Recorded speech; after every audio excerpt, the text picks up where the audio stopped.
Why your first 1 crore rupees isn't the end goal. Have you ever thought, once I reach 1 crore rupees, I'll finally be financially free? It's one of the most common money goals in India. People imagine that life will suddenly become stress-free. No more worrying about bills, no more financial pressure, just complete peace of mind. But here's the surprising truth. For many people, reaching 1 crore rupees doesn't solve their money problems. In fact, some become even more stressed after reaching it. Why? Because they spent years chasing a number, without understanding what that number was actually supposed to do. And that's exactly what we'll uncover today. Most of us grow up believing that wealth is a destination. Finish school, get a good job, earn more, save more, invest more, reach 1 crore rupees. End of story. But money doesn't work like a video game where beating one level means you've won forever.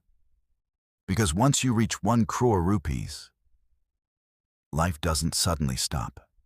Expenses continue, inflation continues, goals become bigger, responsibilities increase. And if your habits haven't changed, your financial stress comes right along with you. The real question isn't, can you make 1 crore rupees? It's, can your money keep working for you for the next 30 or 40 years? That's a completely different challenge.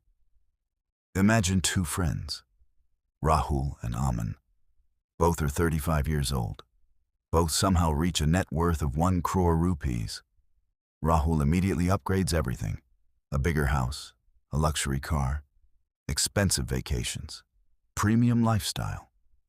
Within a few years, most of his income goes toward maintaining that lifestyle.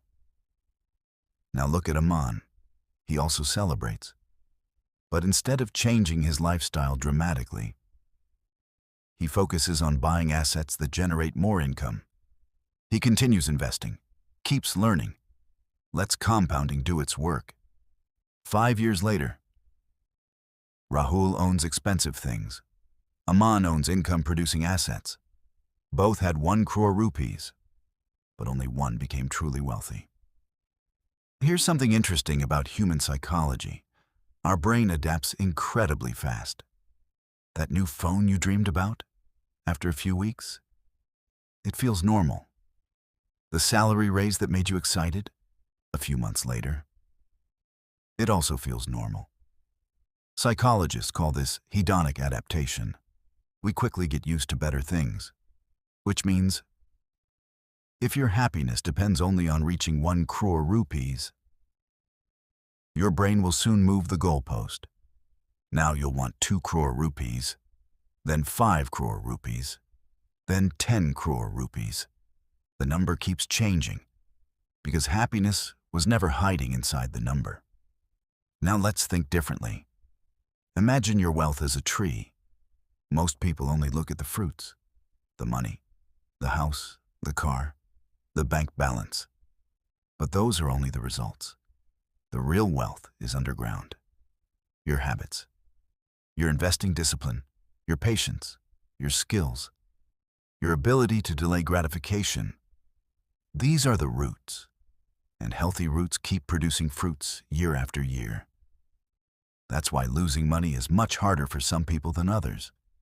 Not because they're lucky, but because they built strong financial roots. This is why many lottery winners become broke, and many successful investors rebuild their wealth even after market crashes. One group inherited money. The other developed money skills. Money can disappear. Skills usually don't. There's another mistake people make. They confuse net worth with financial freedom. Having 1 crore rupees in assets sounds impressive. But what if your yearly expenses are 20 lakh rupees? Suddenly that 1 crore rupees doesn't look so big anymore. Now imagine someone else has only 80 lakh rupees invested. But their investments generate enough income to comfortably cover their lifestyle. Who is actually freer, Probably the second person. Because financial freedom isn't about owning the biggest pile of money. It's about owning enough income-producing assets to support your life. Here's a simple shift in thinking. Instead of asking, how can I reach 1 crore rupees? Ask, how can I build a system that keeps growing my wealth? Systems beat goals. Goals have finish lines. Systems keep working forever. That's exactly how long-term investors think. They don't chase milestones. They build habits, invest regularly, avoid emotional decisions, increase income, control expenses, repeat, year after year. That's where real wealth comes from. And here's the biggest lesson. Your first 1 crore rupees is not your reward. It's your foundation. It's the point where compounding starts becoming truly powerful. The first crore often takes the longest because you're building from almost nothing. After that, your investments begin helping you create even more wealth. Your money starts working alongside you, but only if you let it. So don't celebrate the finish line too early. Celebrate the habits that got you there. Because those same habits are what will eventually create real financial freedom. Remember, money is a tool, not the destination. The destination is having enough freedom to spend your time the way you truly want. And that doesn't happen because you hit one magical number.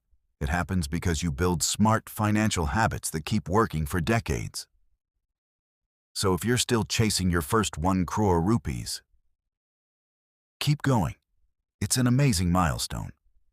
Just don't mistake it for the final destination, because in the journey of wealth building, your first 1 crore rupees isn't the end goal. It's only the beginning.